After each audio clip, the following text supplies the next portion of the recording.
For the first time in the history of BCEH, we are now in the front lines of rental and utility assistance. We started this the past couple weeks ago, and before this meeting, I was going over applications with our rental and utility assistance program manager. And as of this second right now, we are at 140 applications for assistance in 2 weeks. And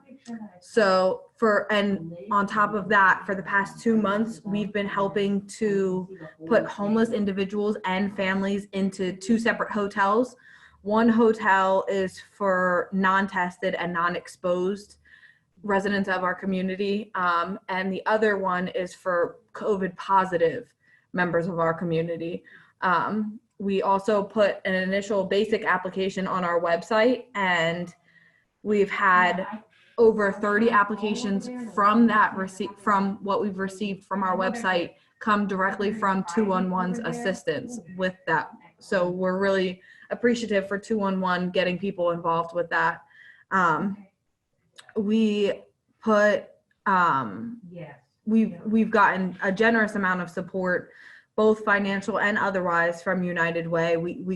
There's so many areas that with this, the need for funding and the strict government stipulations on the funding that we previously had, we just wouldn't be able to help the amount of people without the United Way funding. There's just so many people we can't reach because of the government's guidelines. So we're beyond appreciative for everything that United Way has done for us. We've been using 211 and our HMIS, which is Homeless Management Information System. It's a data system to support other organizations to minimize duplications of services and applications for assistance.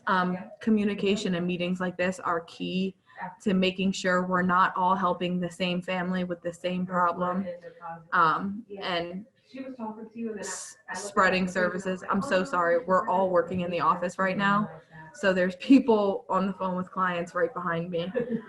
So I apologize if you have trouble hearing. But through the HMIS system, we're able to track who's helping who, and we have so many other agencies that also have funding.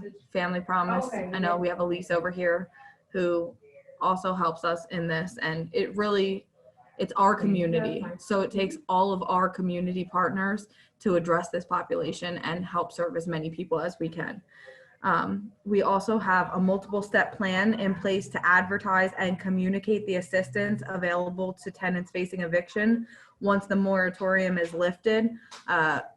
Over the past couple of days, we've been trying to get more clarification on that, in light of finding out that some evictions are actually going to be starting June 15th, not July 10th, like we initially thought with the moratorium.